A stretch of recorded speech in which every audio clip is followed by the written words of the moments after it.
Hi, Kate. Thank you so much for joining me in this podcast episode. Really appreciate it. How are you doing today? I am doing great. I had a great weekend. I'm ready to go, and I love talking about my favorite topic.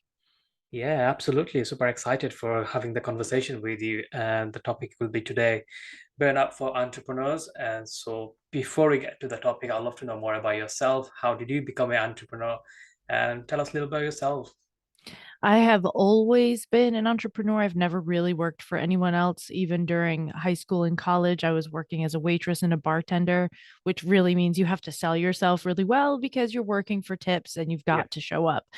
And before that, even as a young child, my father has always been an entrepreneur. So I was filing his invoices on the weekends. That was my, $5 an hour job from my parents to file my father's invoices. So I've been in this entrepreneurial mindset for a long, long time. Also, I would make a terrible employee because I'm not good at listening to other people.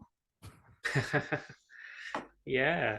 So, how long have you been in a journey for like entrepreneurship and the current business you have at the moment? The current business that I have started about 5 years ago, but entrepreneurship, really owning a business, not bartending anymore, but Yeah. actually owning a business started in 2007 when I finished my acupuncture degree and opened an acupuncture practice. Okay. Yeah, it's been a long time, right? Yeah. Yeah, so yeah, let's talk about like burnout for like entrepreneurs. I know like it's close to you that topic, and also to me as well. Like as an entrepreneur, we take tend to be like focusing on so many things and so many projects at the same time, and eventually burn ourselves. And so many unexpected things comes to it. So let's talk about like why is it entrepreneurs burnout, and then get to like how we can avoid those things. Yeah. So the really interesting thing is when I burnt out and I was going through recovery, I'm a super nerd. Hmm. Like I love research. I went back to school for no good reason, kind of thing. Like I love learning. I love being in that world. And so while I was recovering, I read through all the burnout research that was available at the time. Now, this was 2016. In 2019, the World Health Organization recognized burnout. So before 2019, there was not as much research. Now there's a lot more in just a few years. But in 2016, there was about a year's worth of research to read through. And I kept reading through it and thinking, this isn't about me. This is about hospital workers. This is about corporate workers. Yeah, This is about civil servants. They did a lot on the Whitehall study based in the UK, yeah, right? But there's nothing about entrepreneurs. There was like two papers, one like 7 years ago in Harvard Business Review, and one that made it onto Forbes.com. And right. everything else was about other types of workers. And I was like, well, all of these things don't apply to me. And the main message in a lot of that research was your workplace is 80% responsible for your burnout. Yeah. And I was like, well, I created my workplace. So what's up with that? So I really had to stop and sort of start picking through my life and realizing what habits and actions led me to this. Mm, Right. And there are a few that all of us share. One, especially when you're starting out, you yeah, don't know if you're going to have money coming in. So you're very stressed out. You're always hustling because you're like, mama's got to get paid, yeah, right? You just need money to come in because you don't have. Some people start off real lucky and they have a lot of, savings or other help that they can use. But most of us are like just trying to bootstrap this until it works. definitely. Yeah. Right. So you're in the beginning, you'll do anything. You say yes to all customers because you're like, I'll just do whatever needs to be done. You're not thinking about at that time if Mm, you like working with these customers, if this is the type of work you really want to do, if it's the type of work you're really good at. So you end up really trapped in probably a couple of crappy contracts that have you doing work that you don't really want to be doing. So that's one part of it. Another part of it is as entrepreneurs, there is a sense of having to prove yourself a bit. yeah. Like if you don't make it as an entrepreneur, then you have to fall back on a fail, which means getting a job. Mm, Like getting a job is failing to an entrepreneur, which is crazy. Like it should just, if you need a job, go get a job, no big deal. yeah. But there is this sense that we do have something to prove. And so that kind of folds over into our everyday life too. So we end up trying to prove something not only with a successful business to other business people, but to our families, to our friends. A lot of families and friends are not super supportive when you open a business because, Yeah. and everybody, there's a lot of like, people get a lot of slash for that. But they're nervous for you. They want you to be safe and secure. They don't want you to take this big risk. They don't want to take this big risk. So they're double nervous. Like, unless you have other entrepreneurs in your family, probably not going to get the kind of support that you think that you should be getting from your family because Yeah. It they're depends like worried what about you. background you come from, right? Yeah, Yeah. it That, does. It does. But I've heard this from a lot of people all over the yeah. world. Yeah. So that's a big issue, you know? So we have this sort of hustle, we have this need to prove ourselves. And then in the background, if there is any question of any sort of childhood trauma that you didn't deal with, so you have a tendency toward perfectionism or people pleasing, or you don't know how to hold boundaries, you have a history of codependence, then we get into all of those things that really, really affect an entrepreneur's ability to avoid burnout. Yeah, definitely. And I like the fact you mentioned at the beginning of the few step, which is like we burn out ourselves, like taking on them clients we don't want to work with, them Yeah. customers we don't want to work with. But at the beginning, you have no option, and obviously you trying and testing out from like a different niches. Yeah. So let's giving example for like as a coach, as a life coach, there are like so many uh, sub vertical you can go through. Like you want to work in like, as a like relationship coach, you can be like a traumatized coach or dealing with the loss and grief. There is so much avenue as a business. You can be like a sales coach, you can be a mindset coach, you can be like a leadership coach. So there is a time to be like so much things you can do. And at the beginning, like we don't have like that kind of direction, like who I want to Right. work with. And I when I started my marketing agency, like there is so many niche we can go for. Like we can work with the dentist, we can work with the gym owners, we can work on the restaurant owners. There is plenty of aspect, like finding a niche and going for like moving forward, that would be like a niche down. But let's say someone like starting out the business and they don't know what niche they need to focus on. What would your advice would be like when you started out like 5 years back? Yeah. So I say take it all.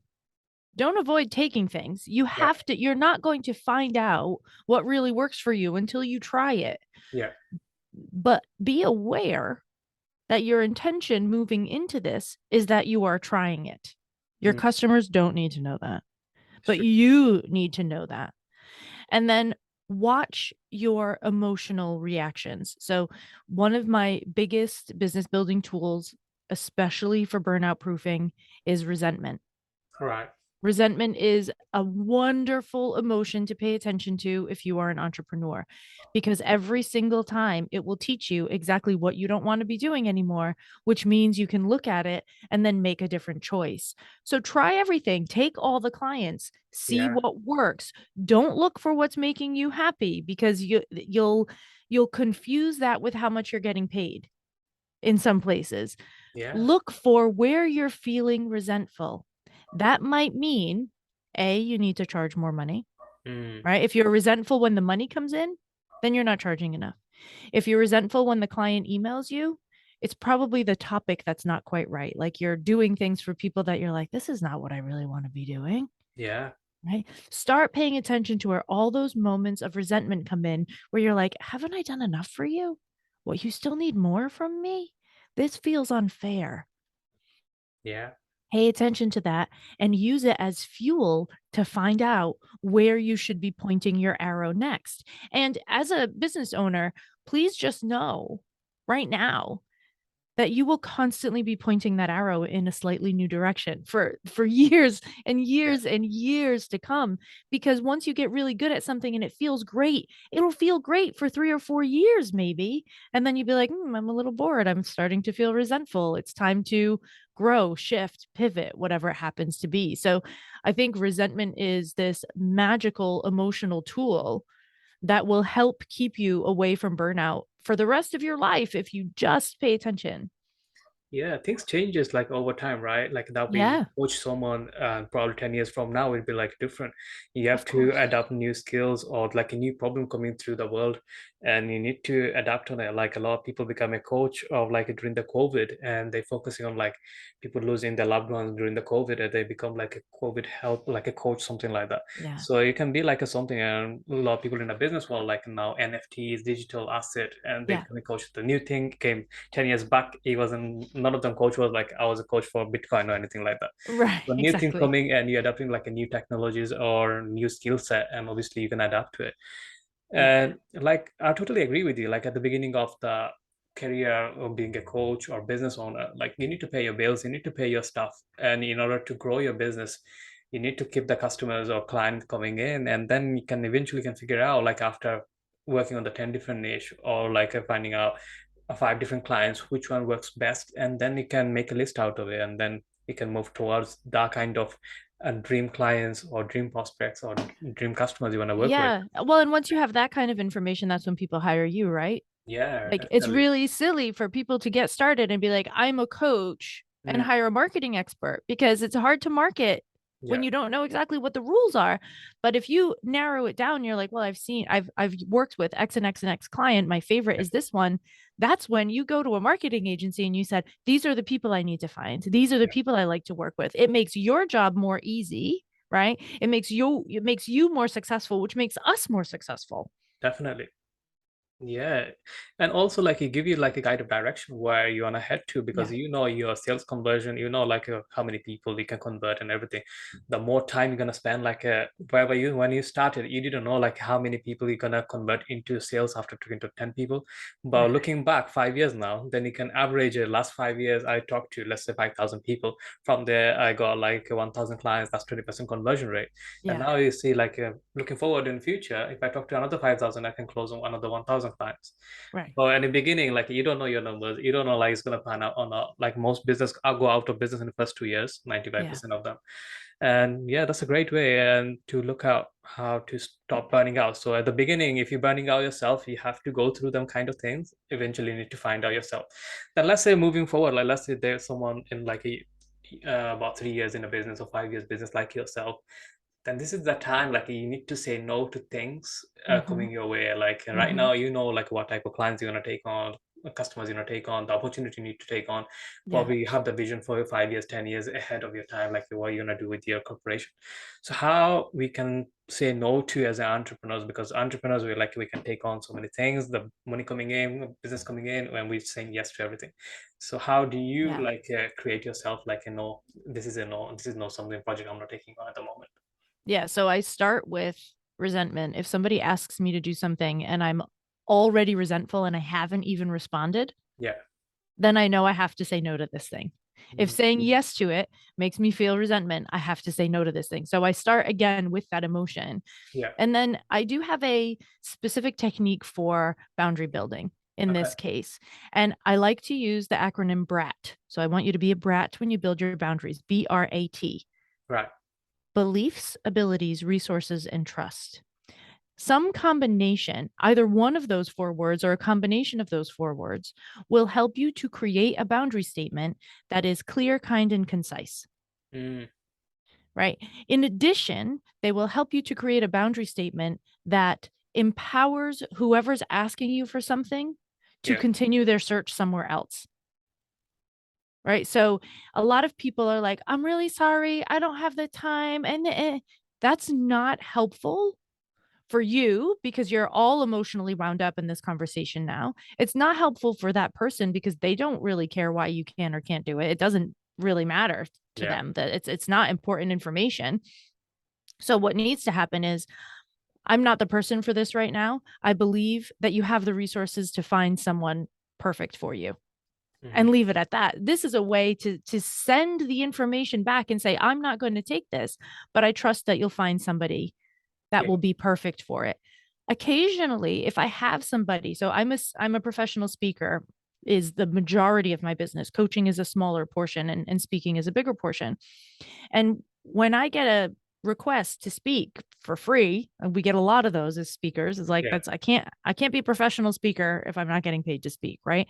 But if I get something that comes in for free or they want to give me, $250 or something like that, which is well below my rate, I usually write back and say, I'm not available at that rate, but here's a list of people, here's a list of resources for you. Yeah. where you might find somebody willing to do it. And I ask my community all the time, people that listen to the podcast, people in my Facebook group, who's willing to do these types of events. I know there's a lot of people in my groups that are trying to build the same kind of business that I built. I'm happy to give them a leg up. There's Mm, enough customers out there for everybody. So sometimes what I do is offer a different solution instead of myself right. when it comes to things like that. So if I have a solution, I offer it. Yeah. If I don't, I use Brat to come up with a statement that puts the power back on their side and takes the attention off of me. That's great. That's a great way to look at it. Oftentimes, like we get so many requests like that as well. Like on our agencies, Yeah. like a different kind of niche that comes in. Right now, we only focus on the last 3 years, like a coaches and consultant we work with, Yeah. and like now different kind of businesses, like e-commerce businesses, online like SEO type things. But this is not Yeah. what we do. Like we were referring those businesses for like a different like vendors like we have Yeah. in our network. Yeah. And because before that, like when I started, it's been like 5 years now for us. Yeah, I started in 2017, my agency. I had to take on like all kind of clients Yeah. because Of course. it's starting from scratch. And obviously, I didn't know which niche I'm gonna give like the best service or like get Yeah. them best results. And it was like a coaching and consultant, like I align with them. I know like with their businesses where I can bring value to them. And it's like kind of easier for me to do. A lot of people find it like doing SEO or marketing like easier for them, and for us we are doing like a pay-per-click marketing, which is like great for us, and that's been working for us.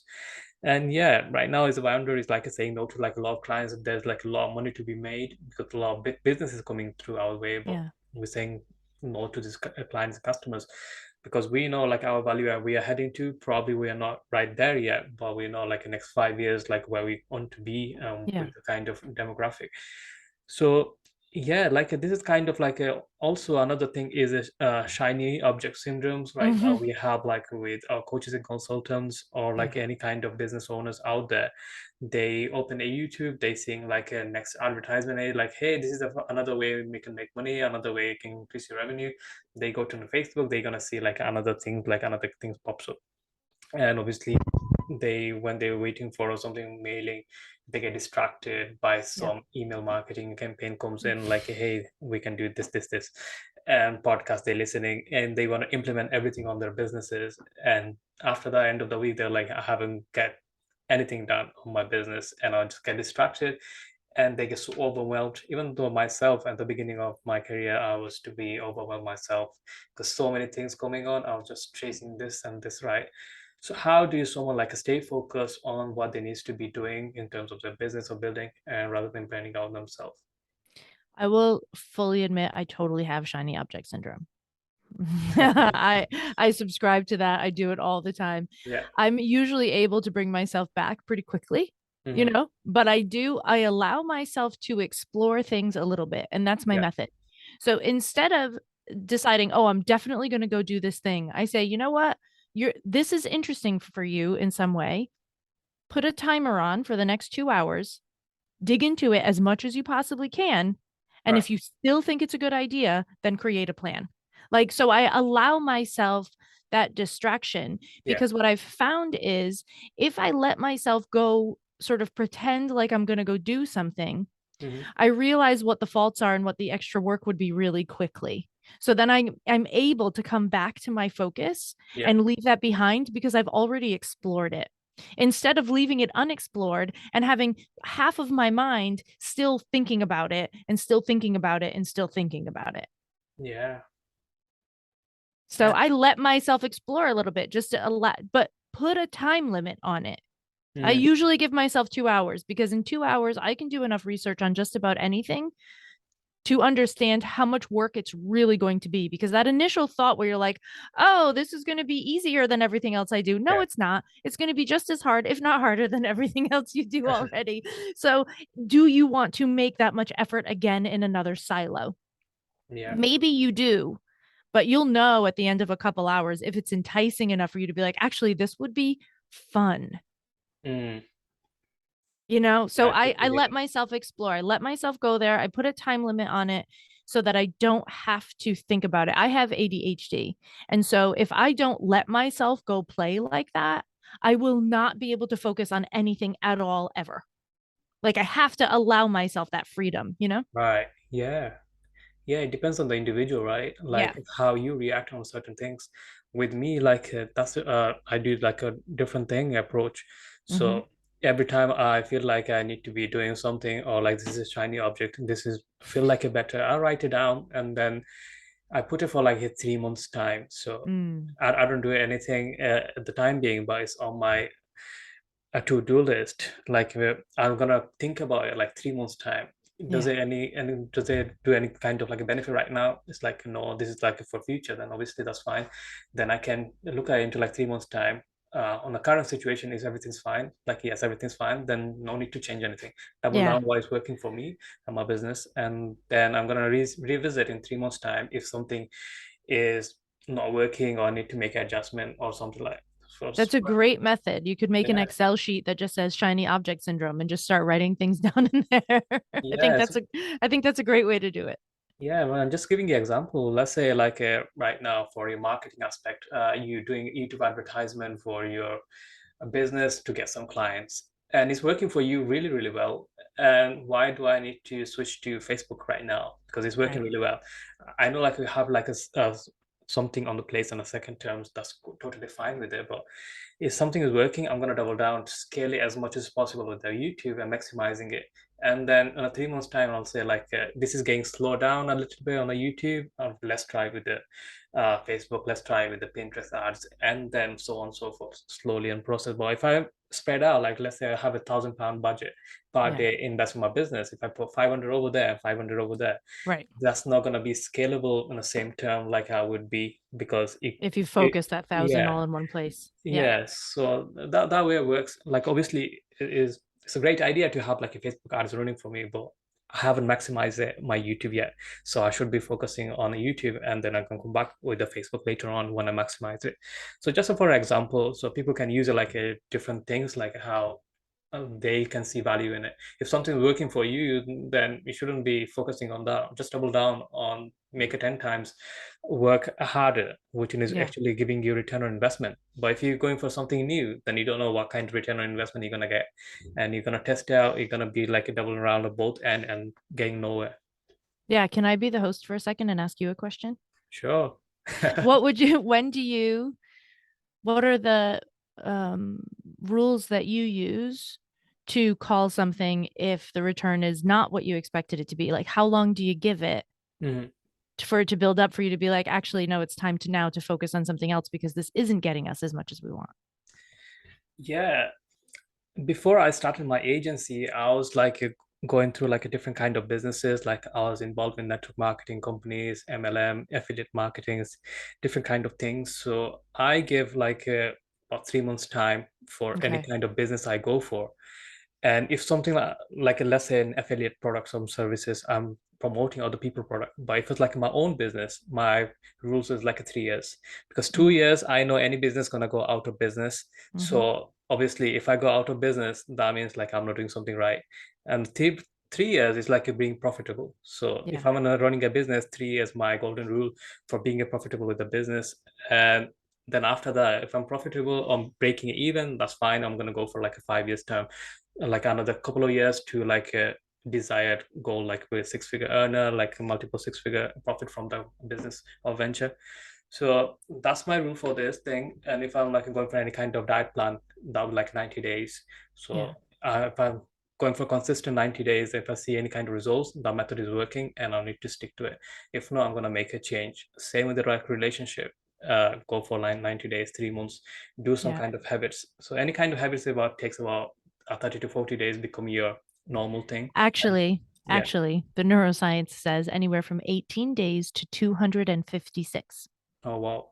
depending on what the habit is, Yeah. Yeah. how close it is to you, how easy it is for you, et cetera, et cetera. So the Mhm. range, people love to throw out numbers around habits. It's Yeah. 21 days, it's 40 days, it's 90 days, but the range is really 18 to 256, according to the research.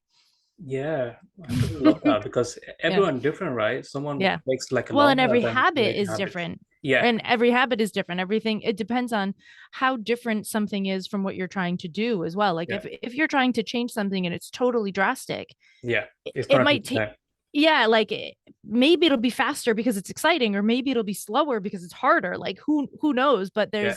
there's a really big range according to neuroscience into what it really takes for us to create a complete neural pathway that functions without our conscious mind.